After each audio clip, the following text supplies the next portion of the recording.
हमारे देश के ही कुछ खुरापाती लोगों ने पैदा किया पाकिस्तान को। पाकिस्तान कभी था ही नहीं धरती पर, बांग्लादेश भी नहीं था। इस समय हम युद्ध के पक्ष में इसीलिए है कि कुछ लोग कहते हैं ना कि लातों के भूत बातों से नहीं मानते। हर करम अपना करेंगे ऐ वतन तेरे लिए। पैदाइशी फौज के इलाके में हुई है, नागपुर जिले में कामठी कैंट फौज के इलाके में पैदा हुआ। बचपन से मैंने फौज देखी है, तो मुझे तो ये लगता है कि ज़रूरत पड़ेगी तो मुझे भी मैं फौज में भर्ती हो सकता हूँ। हाँ कि ना हिंदू बनेगा न मुसलमान बनेगा, इंसान की औलाद है इंसान बनेगा। हमरक सिकंदर के हौसले तो आली थे और जब गया था दुनिया से तो दोनों हाथ खाली थे। कुछ लोग इस देश को हिंदुस्तान बनाना चाहते हैं और कुछ लोग इसको पाकिस्तान बनाना चाहते हैं। दोस्तों, भारत की ओर से पाकिस्तानी आतंकी को ढेर करने के लिए, आतंकवाद का जो ठिकाना था उसको ध्वस्त करने के लिए जो ऑपरेशन सिंदूर चलाया जा रहा है, जिसके वजह से पूरा पाकिस्तान की सारी हेकड़ी निकालने का काम भारत की नौसेना ने ऑपरेशन सिंदूर से किया है। अभी फिलहाल आपको बता दूं कि पाकिस्तान के कई बड़े संघन इलाकों में इमरजेंसी लागू कर दी गई है। आखिर जो भारत और जो पाकिस्तान का युद्ध पिछले 2 दिनों से चल रहा है, इस पर बिहार भनते लोगों का, भारत के भनते लोगों का क्या राय है, जानने की कोशिश करते हैं। क्या नाम हुआ भनते जी आपका? मेरा नाम जो है भनते अमर बोधी है और मैं महाराष्ट्र नागपुर जिले से रहने वाला हूँ। ये जो भारत पाकिस्तान में युद्ध हो रहा है, उसको आप किस रूप में देख रहे हैं भनते जी? देखिए, भारत और पाकिस्तान इसके विवाद की जो जड़ें है वो धर्म और मजहब की आड़ में है।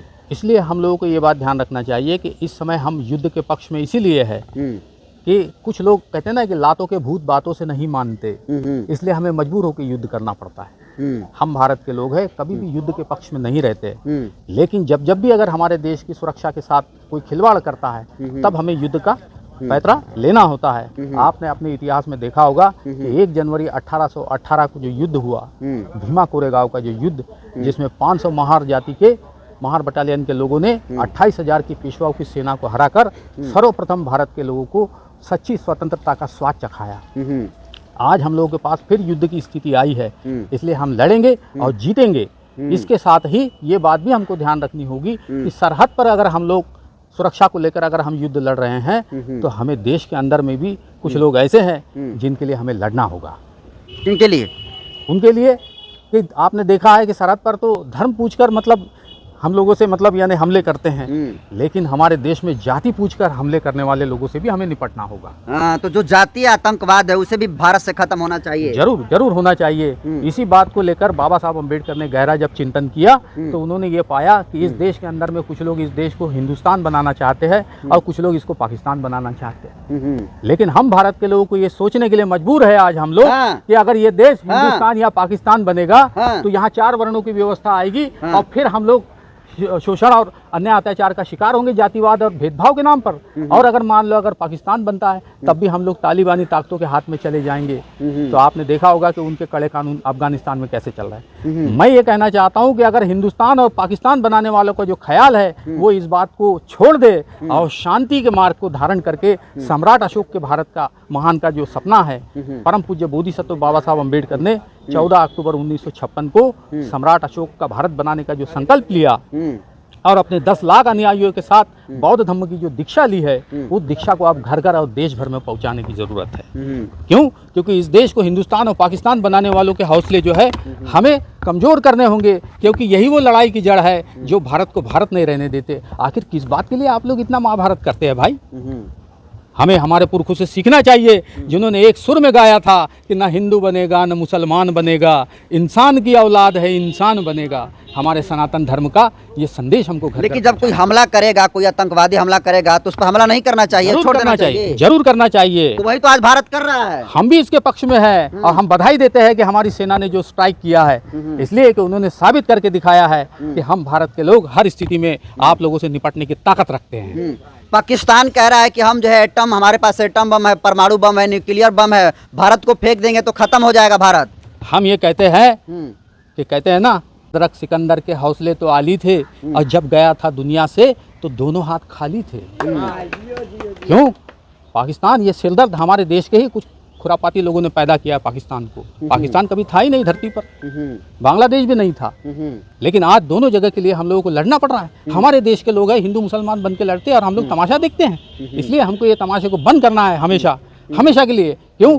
क्योंकि हमारे पुरखों ने गाना गाया है कि ना हिंदू बनेगा ना मुसलमान बनेगा, इंसान की औलाद है इंसान बनेगा। हम सबको इंसान बनना है और भारत की आन बान और शान की रक्षा करना है, यही मेरा संदेश है। भंते बागेश्वर वाले एक धीरेन्द्र शास्त्री है, जो कि लोगों का पर्चा देखकर उनका भविष्य बतलाते थे। अब भारत पाकिस्तान के बीच जिस तरीके से युद्ध हो रहा है उनका पता नहीं चल रहा है। भविष्यवाणी करनी चाहिए ना कि भारत में जो है कहाँ कहाँ एटम बम फेंकने वाले हैं पाकिस्तान वाले। देखिए बाबाओं का क्या ठिकाना, इसलिए कि इस देश में सच्चे जो बाबा है केवल बाबा साहब भीमराव रामजी राव अम्बेडकर साहब है।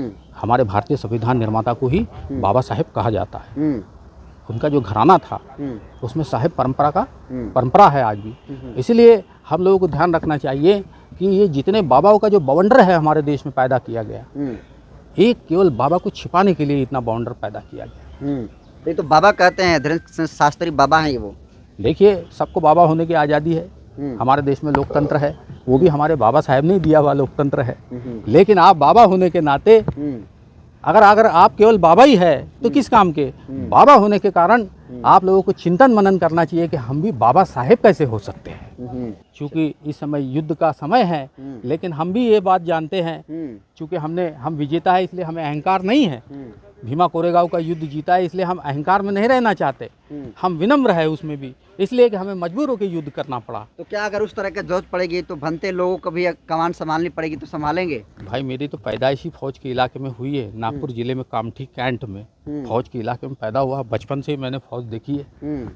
तो मुझे तो ये लगता है कि ज़रूरत पड़ेगी तो मुझे भी मैं फौज में भर्ती हो सकता हूँ। लड़ाई लड़ने के लिए तैयार हैं? हाँ जरूर, अपने देश के लिए हम सब करने को तैयार है।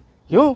क्योंकि इस देश में इस बात का आपने सुना भी होगा वो चीज़, हर करम अपना करेंगे ऐ वतन तेरे लिए, दिल दिया है जान भी देंगे ऐ वतन तेरे लिए।